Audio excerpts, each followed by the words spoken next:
Hey guys! Alright, we're here to do the second video on this Monday doubleheader, and as promised is Andy Gillion with Becoming the Nightmare from his solo debut record. I know he's working on a new album, but, he's English, so it's going to take his sweet time to get there.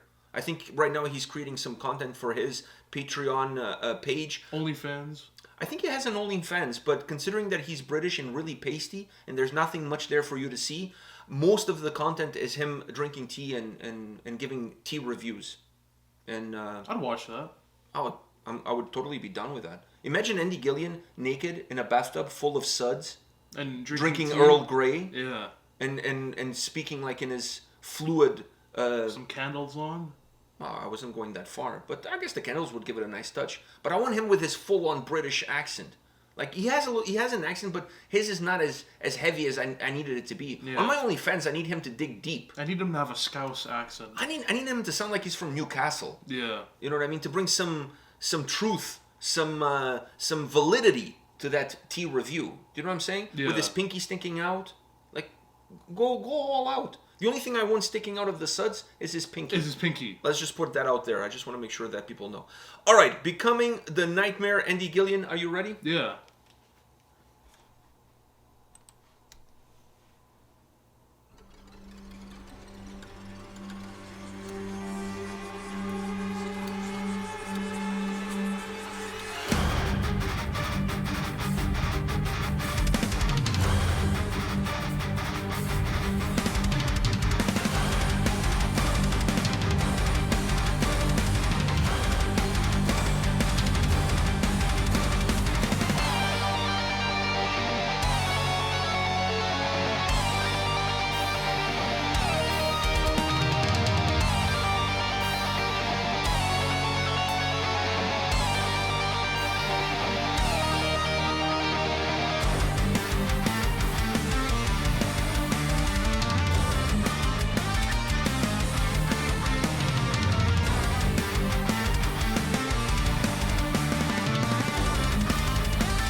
right, I think it's safe to stop this, right? I'm gonna stop and just speed to make sure that he didn't put any fucking thing at the end. All right, can I go first? Yeah. I feel like I need to go first. All right. So let me start off by saying this: a woman running through the woods at night, a perfect example of the kind of impact that Andy Gillion has on the female Australian outback. What, running away from him at Oh night? yeah, he starts playing and all the women flock away from him. Ah, I think it's the opposite. Oh, you think he brings all the ladies to the yard? I think she was on a journey to find him. Oh, you didn't think she was running away from him? I think she was rather running towards him. Because she was going towards the music notes. And he was the one making them. Well spotted, young grasshopper. Well spotted. I mean, it's the British accent. It brings all the ladies to the yard. I mean, you could be talking about whatever. It's not like my accent. My accent doesn't... But you have to have a good British accent. You can't have a shitty one. No, he has a good one. His is not too thick. It's not overly thick, so he doesn't sound like Sherlock Holmes. But at the same time... He doesn't sound like Jamie Carragher? So. No, exactly. But, so he's a little bit like a mixture of Alex Ferguson meets... Alex Ferguson? Yeah. Well, he's not British, but you know what I'm saying. Like, he's Scottish, but it's a... Come on, they're all around in the same island. What the fuck do I know? They're from the same place. They're from the same place. Why are we splitting hairs here? Exactly. Fuck, when they go to the Olympics, they're all under the UK banner. Which is really weird. Which is really weird, because anywhere else, they have their own flag. Why the fuck in the Olympics, they all join forces? It's like the fucking Kingdom. Power Rangers. Yeah. Those fucking islands, you guys are like the Power Rangers. Against one force of evil, the Portuguese national team, you guys go all independent. Then when it comes to the Olympics, no, we gotta form Mega Force and go all together. What the fuck? I think they'd have more World Cups and Euro Cups. If they went all together? If they went all 100%, together. 100%. They'd have all of the best. Fuck, you would have like, what's the name of the guy from Wales? The guy with the ponytail that thinks he's a samurai. Bale? Yeah, Bale. So you would have Gareth Bale. Before him, you would have Ryan Giggs and all of those guys from different... Kenny Dalglish? Yeah. The plethora of choices would be far more diverse, let's put it that way. Anyways, it's a conversation for another video. Maybe one with Andy Gillion, where we can dive deep into the roots of British football. All right, now that we got that shenanigan out of the way, let me say this about the song in the video. Obviously, I've heard the song. I mean, I reviewed the album when it came out, originally when he released it. But when I heard the song, I didn't capture the essence that I capture now watching the video. And with the essence that I'm talking about is when the song starts, and he's playing, and he's like in the dark, like by that tree, by that oak tree with his leather jacket. It kind of reminds me of a young, what can I say? What's his name? Now I forgot his name. Anyways, it reminds me of somebody. It'll come to me. It'll come to me. But now it's not coming to me. But anyways, he was playing there, and I see him in the leather jacket, and he's by the tree, and he's playing. And seeing that imagery of him playing there made me realize something about the beginning of that song that I didn't realize when I originally listened to the track, which is I was expecting King Diamond to come in with some vocals, because that part there, not afterwards, but just the opening part of the song when he's by the tree and he's playing and whatever, even though the guitar is not plugged to anything, and he's playing in there and he's like faking it. My God, man, I was listening to it. It's like, how come I didn't notice that when I listened to the original song, that this could totally be part of a King Diamond track where King Diamond just comes in, like afterwards. I was like, wow, it took the video, because the video kind of had a King Diamond flavor to it. For me, I think there could have been some harsh vocals in here. But like in those... By Andy Gillion? Yes, by Andy Gillion himself. No, but you know me, I like instrumental music. I'm a big fan of instrumental music, so obviously I'm going to like this, especially because it's him, and he's an amazing guitar player, so obviously he can pull this shit off. Outstanding guitar player. All jokes aside, like, the dude is just incredible. Which I'm surprised you don't like instrumental music that much. I mean, you like this album. Oh, I love this album. And I tried showing, like, Polythia and some... I get bored. I get bored most of the time. Not with this album, not because Andy is watching this video, but... That's exactly what I'm thinking. You're biased. You're a biased person, man. Dude, when Andy sent me the album for a review, he's like, I know you don't like instrumentals, but you could have sent it to me. I would have done the album review. I would have done the album review. I would pay money to see that album review done by you. I would totally pay. Like, I would make it rain on you if you did an album review. Like, hey, you can still do it. I have the album. I'm not doing the album review. You already did it. You kidding me? Exit stage left. Exactly. Oh my God. Fuck. You already did it. It's already been done. I can't do it myself. I know, but maybe Andy wants to hear your thoughts on the album. Oh, Andy, I love it. There you go. That's it. That would be my review. My review, you would pay me, but then all I would do is I would come on camera and say, every song is pretty good. The whole album together is really good. Bye. And then that would be my album review. Oh, that was really deep. That was a deep album review. Yeah, that was a really deep album review. But it's still an album review, so...